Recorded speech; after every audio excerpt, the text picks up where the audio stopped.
Maupay nga ato niya tanan. Snack laan ka mo. Snack laan ay.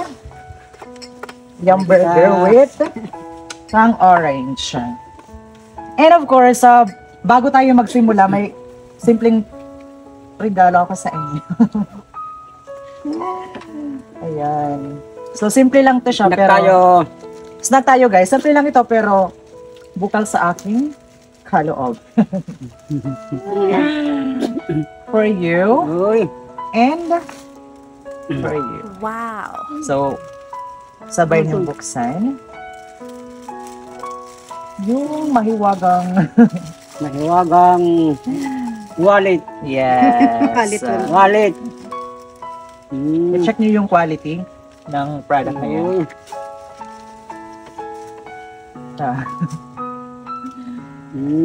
Ang ganda ng quality, di ba? Uy. Pero mas maganda yung quality na ito, guys. Ayan, check ni Mother, guys. Okay, Ay, wala man akin. Siyempre, hindi pwedeng mawalan si Mother, guys. Meron din siyang palaman. Ayan, so deserve niyo to. Tsaka, ang dami nalagyan ng mga IDs. Pwede niyo siyang ilagay dito yung mga, ito, pang babae. Pwede naman sa pang lalaki, pero mas prefer dito si Father, guys. Ayan, naka-perfect ba? Perfect. Ilalagyan dito ng mga, meron ng wallet. May bagong wallet na sila. Tsaka, gusto mo rin surulod. Basta importante may wallet. Pero may laman na. And of course, guys, syempre, meron din po ako. And way back 2013, after Yolanda, nagtrabaho po ako sa isang pharmacy, di ba? Bilang isang salesman. Tapos, binigyan po ako ng amo ko ng wallet na ito, guys. Grabe, sobrang sentimental yung value ng wallet nito sa akin. Tsaka, kahit anong mangyari, hindi ko siya ipagpapalit sa mga ibang wallet kasi napakalaking impact po ito sa akin. At saka may nakasulat po dito, guys. Exercise your faith and walk with God. Ayan. So, sabi ko sa amo ko, bakit binigyan mo ako ng napakagandang wallet na ito, ma'am? Tapos, sabi niya, ang importante daw is may wallet ka.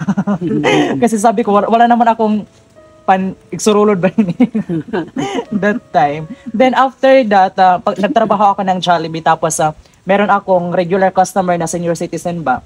Always siyang pumupunta para mag-order. Tapos ako yung nagtitake order sa mga senior lane. Kasi mas preferred ng mga manager na ako yung nakatoka doon sa mga senior citizen. Kasi mahaba yung pasensya ko daw.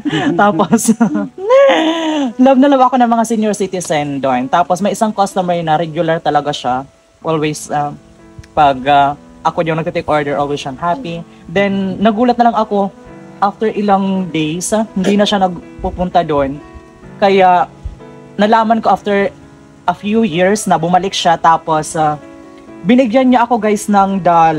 Tapos, $1.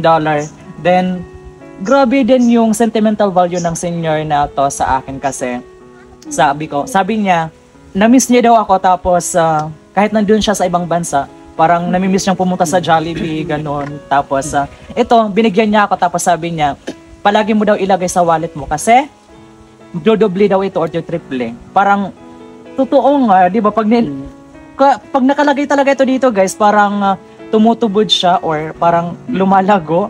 Yes, kasi lalo na, di ba, ngayon na dollar din po kasi yung sinasahod namin.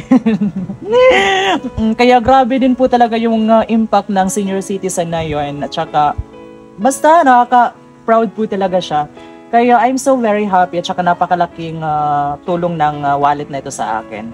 At saka, for me, ito po yung aking lucky charm, yung wallet na ito.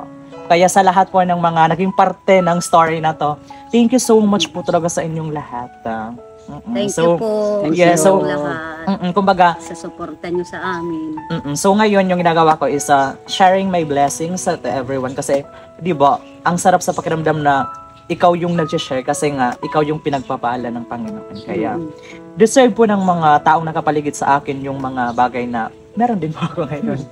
Simple lang siya, pero deserve po talaga nila. Especially my family, di ba? Kaya Lord, thank you so much po talaga. Thank you, Lord. Thank you, Lord. Jesus. And grabe, sobrang tagal na nito sa akin. Kaya pinapahalagahan ko po talaga yung wallet na ito. And way back after Yolanda, ito yung mga katrabaho ko, guys. So, tingnan natin kung ano yung... Mga ID lang naman laman. Yes. Ayan, guys. Oh my God, 2014. Yung picture na ito namin, guys. December 16 here, 2014.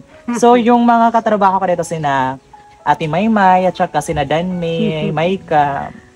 Thank you so Hello. much for being part of my life. Hello kayo dyan. And kung nanonood man sila today, I love you so much po talaga. Shout out po sa inyong lahat. 2014, pero yung memories is parang fresh pa rin, parang kahapon lang kasi sobrang saya. And I'm so happy talaga. Ayan. Grabe, thank you so much po talaga sa inyong lahat, guys.